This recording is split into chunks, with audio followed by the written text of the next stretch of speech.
Assalamualaikum warahmatullahi wabarakatuh. Nama saya Amalia Briana dari kelas 12 IPA 5 nomor urut 4 SMA Negeri 1 Sidoarjo. Di sini saya akan membahas mengenai materi evaluasi pemberdayaan komunitas dalam menyikapi ketimpangan sosial. Berikut ini adalah peta konsep dari materi evaluasi pemberdayaan komunitas. Dalam materi pemberdayaan komunitas terdapat dua subbab. Subbab yang pertama yaitu evaluasi pemberdayaan komunitas yang meliputi definisi, prinsip, jenis, pelaku kegiatan, tujuan, serta peran penting. Subbab yang kedua yaitu membahas mengenai pemantauan dan evaluasi pemberdayaan komunitas yang meliputi pengumpulan data, penyusunan laporan, langkah-langkah, serta manfaat.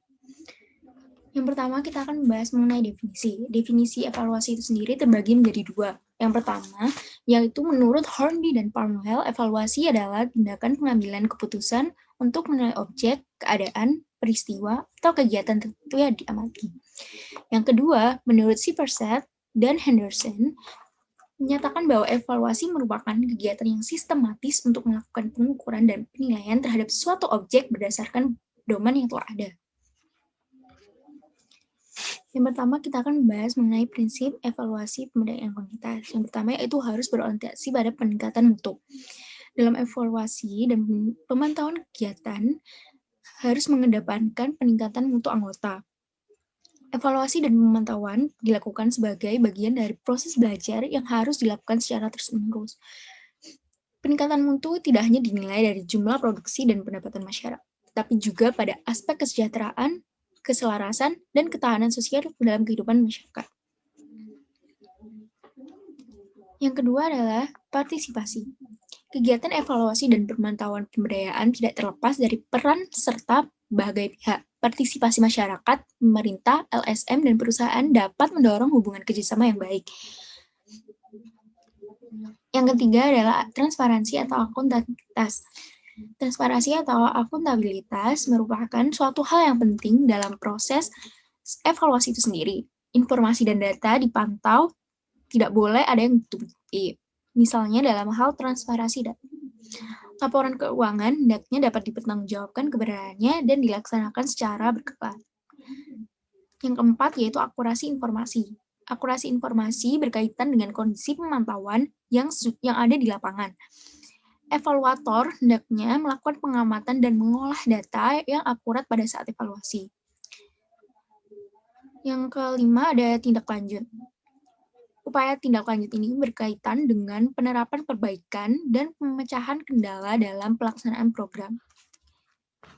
Selanjutnya, saya akan membahas mengenai jenis-jenis evaluasi. Yang pertama yaitu evaluasi keluaran. Evaluasi keluaran sendiri dilakukan dengan membandingkan kondisi anggota komunitas dalam kurun waktu tertentu. Evaluasi keluaran ini dilakukan untuk mengetahui pengaruh pemberdayaan dalam kehidupan sosial masyarakat. Dan evaluasi keluaran ini dapat diketahui melalui survei yang dilakukan oleh pemantau program perkembangan terkait. Sebagai contoh, evaluasi pemberdayaan komunitas dapat dinilai melalui survei penurunan atau peningkatan kondisi warga miskin dalam kurun waktu tertentu. Yang kedua yaitu evaluasi dampak atau impact. Evaluasi dampak dapat dilakukan melalui metode campuran, baik menggunakan teknik kualitatif maupun kuantitatif. Fokus dari evaluasi dampak adalah kondisi yang muncul akibat program pemberdayaan kehidupan sosial masyarakat, seperti dampak penanggulangan kemiskinan, perkembangan media sosial, dan tata kelola pemerintah. Sebagai contoh, sejumlah survei dilakukan untuk mengukur dampak program pemberdayaan. Yang ketiga yaitu studi khusus atau tematik. Evaluasi dapat dilakukan secara lebih spesifik atau fokus, yaitu bersifat tematik. Nah, berikut adalah beberapa contoh studi khusus evaluasi program pemberdayaan. Yang pertama yaitu evaluasi mutu infrastruktur atau sarana dan prasarana. Yang kedua, pengkajian sistem tata kelola dan perawatan infrastruktur. Yang ketiga, dampak ekonomi terhadap program pengembangan komunitas. Yang keempat, evaluasi strategi pengembangan komunitas secara berkelanjutan. Yang kelima, yaitu studi perencanaan pembangunan masyarakat pedesaan. Yang keempat, ada evaluasi formatif dan sumatif. Evaluasi formatif sendiri dilaksanakan terhadap program atau kegiatan yang telah dirumuskan sebelum program atau kegiatan dilaksanakan. Sedangkan evaluasi sumatif dilakukan setelah program selesai dilaksanakan. Selanjutnya ada evaluasi internal dan eksternal. Evaluasi internal dapat dilakukan oleh anggota, warga sekitar, atau tim dari kelompok pemberdayaan, sedangkan evaluasi eksternal dilakukan melalui kerjasama dengan tim ahli dari luar. Sebagai contoh, fasilitator yang ahli dalam bidang pemberdayaan. Yang terakhir yaitu evaluasi waktu pelaksanaan. Evaluasi berdasarkan waktu pelaksanaan dibagi menjadi 3 tipe. Yang pertama, sebelum program dilaksanakan atau pre-program evaluation. Kegiatan evaluasi sebelum program ini bertujuan untuk meninjau kembali kelayakan dan kesiapan rancangan program. Dan yang kedua yaitu saat program berjalan atau ongoing evaluation.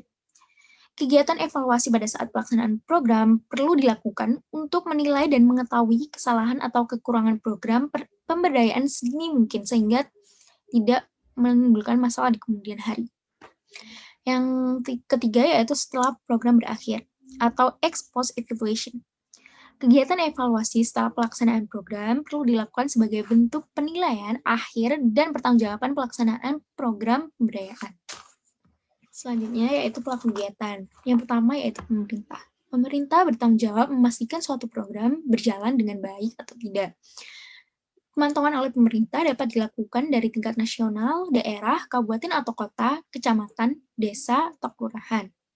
Pemantauan dapat dilakukan oleh pejabat pemerintah serta pihak terkait seperti LSM, konsultan, dan lembaga.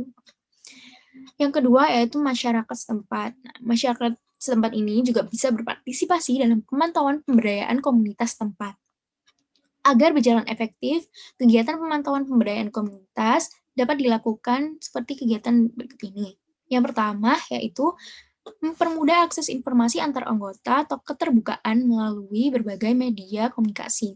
Yang kedua, yaitu melakukan sosialisasi dan ajakan kepada anggota masyarakat lain untuk turut serta dalam kontribusi dalam upaya pemberdayaan.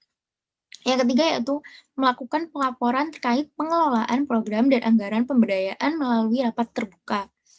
Yang keempat yaitu menampung aspirasi dan keluhan anggota atau masyarakat terkait pelaksanaan program pengembangan yang dilakukan. Yang kelima yaitu melakukan kunjung lintas komunikasi untuk saling belajar dan bertukar pikiran demi memajukan kelangsungan pemberdayaan komunitas. Selanjutnya yaitu fasilitator dan konsultan. Fasilitator dan konsultan bertanggung jawab melakukan tinjauan program pengembangan secara berkala. Selain itu, fasilitator dan konsultan wajib melaporkan perkembangan kegiatan pengembangan melalui pengamatan langsung dilakukan.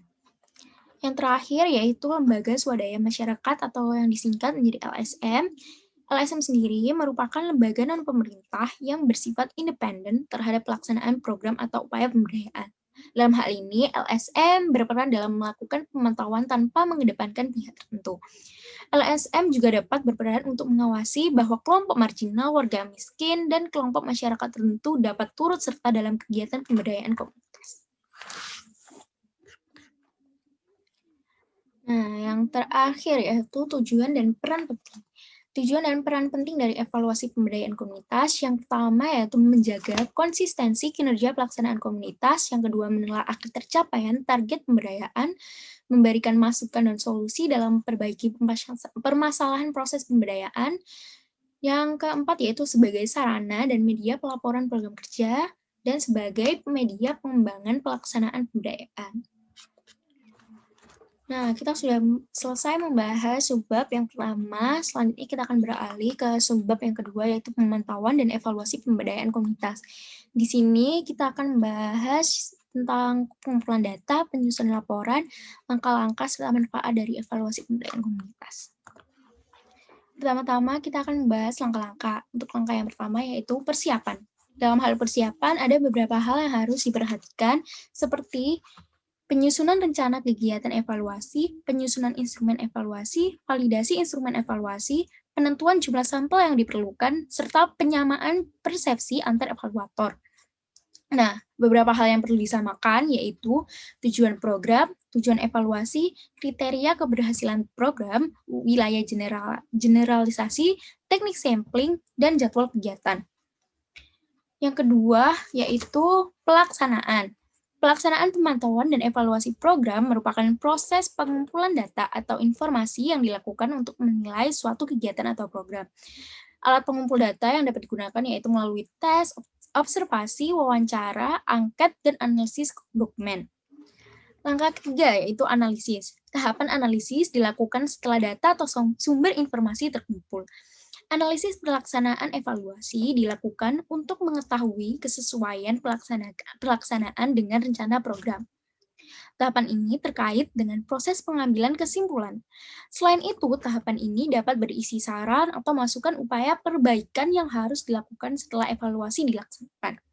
Yang keempat, yaitu tahapan pelaporan. Pelaporan hasil evaluasi dapat dilakukan melalui sosialisasi, penulisan laporan, dan pendokumentasian video.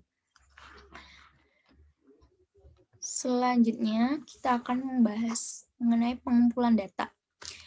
Berikut ini merupakan teknik dari pendekatan dalam kegiatan pemantauan dan evaluasi. Nah, yang pertama yaitu diskusi kelompok terarah, DKT atau Focus Group Discussion.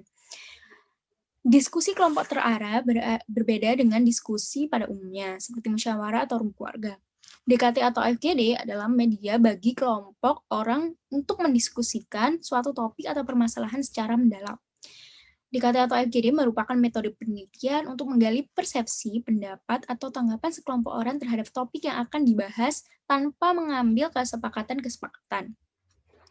DKT dapat pula diartikan sebagai teknik wawancara kelompok yang bertujuan memperoleh informasi, pendapat, dan persepsi dari para peserta DKT. Dengan demikian, kegiatan evaluasi dapat terhindar dari subjektivitas evaluator dan pemaknaan yang salah, melatih kepercayaan diri, dan menghindari pendapat orang lain. Nah, diskusi kelompok terarah ini juga memiliki kelebihan dan kekurangan. Kelebihannya yaitu DKT ini tuh relatif murah dan waktu yang digunakan cukup singkat. Dan moderator relatif dapat dilakukan oleh semua orang. Sedangkan kekurangannya yaitu peserta sering tidak mewakili seluruh kelompok sasaran, dan hasil diskusi dapat dipengaruhi pandangan dari moderator dan tidak memiliki data statistik. Yang kedua yaitu survei. Survei sendiri merupakan metode penelitian yang mengumpulkan informasi dari sekelompok orang atau sampel yang dianggap mampu mewakili sumber secara keseluruhan atau populasi. Nah, terdapat 3 bentuk pelaksanaan komunikasi dalam kegiatan survei. Yang pertama yaitu personal. Model hubungan personal itu dilakukan oleh orang per orang, yaitu antara pewawancara dan yang terwawancara. Yang kedua yaitu impersonal. Model hubungan impersonal membutuhkan perantara atau media yang menghubungkan antara pewawancara dan terwawancara. Dan yang ketiga yaitu metode gabungan. Model gabungan ini merupakan penggabungan antara model personal dan model impersonal. Misalnya, pada survei sensus penduduk, petugas menanyakan langsung kepada responden mengenai data yang ingin diperoleh. Selain itu, petugas membantu mengisi angket yang telah dibuat. Selanjutnya, survei itu memiliki kelebihan serta kekurangan juga. Yang itu kelebihannya, waktu yang dibutuhkan relatif singkat karena dapat dilakukan secara serentak dan cakupan objeknya luas, namun kekurangannya yaitu validitas jawaban sulit diketahui karena kejujuran responden masih dipertanyakan, serta rawan bagi responden yang kurang teliti. Selanjutnya yaitu observasi dan wawancara. Observasi sendiri adalah teknik pengumpulan data dengan cara mengamati setiap kejadian yang sedang berlangsung dan mencatatnya dengan alat observasi. Adapun wawancara adalah kegiatan tanya-jawab yang dilakukan untuk memperoleh informasi langsung dari informan. Observasi dan wawancara memiliki kelebihan dan kekurangan juga. Kelebihannya yaitu peneliti dapat memperoleh informasi langsung dari sumber atau fakta di lapangan dan dapat menjangkau berbagai lapisan masyarakat. Kekurangannya yaitu observasi dan wawancara ini memerlukan waktu yang relatif lebih lama karena perlu terjun ke lapangan dan subjektivitas peneliti dapat mempengaruhi hasil data analisa. Selanjutnya, penyusunan laporan. Dalam penyusunan laporan ada beberapa hal yang harus diperhatikan. Yang pertama yaitu ada bahasa. Dalam penulisan laporan evaluasi, hendaknya menggunakan kalimat yang efektif atau kalimat yang baku dan berpedoman pada PUEBI atau Pedoman Umum Ejaan Bahasa Indonesia dan KBBI atau Kamus Besar Bahasa Indonesia. Yang kedua, ada notasi ilmiah. Terdapat 3 unsur pernyataan ilmiah yang digunakan dalam tulisan. Yang pertama yaitu dapat diidentifikasi orang yang membuat pernyataan, dapat diidentifikasi media komunikasi ilmiah, dan dapat diidentifikasi lembaga yang menerbitkan publikasi ilmiah tersebut. Yang ketiga, penulisan daftar pustaka. Seperti yang tertera pada contoh yang ada di PPT, yaitu nama dari penulis, kemudian tahun, lalu judul yang dibuat dengan huruf miring, serta tempatnya.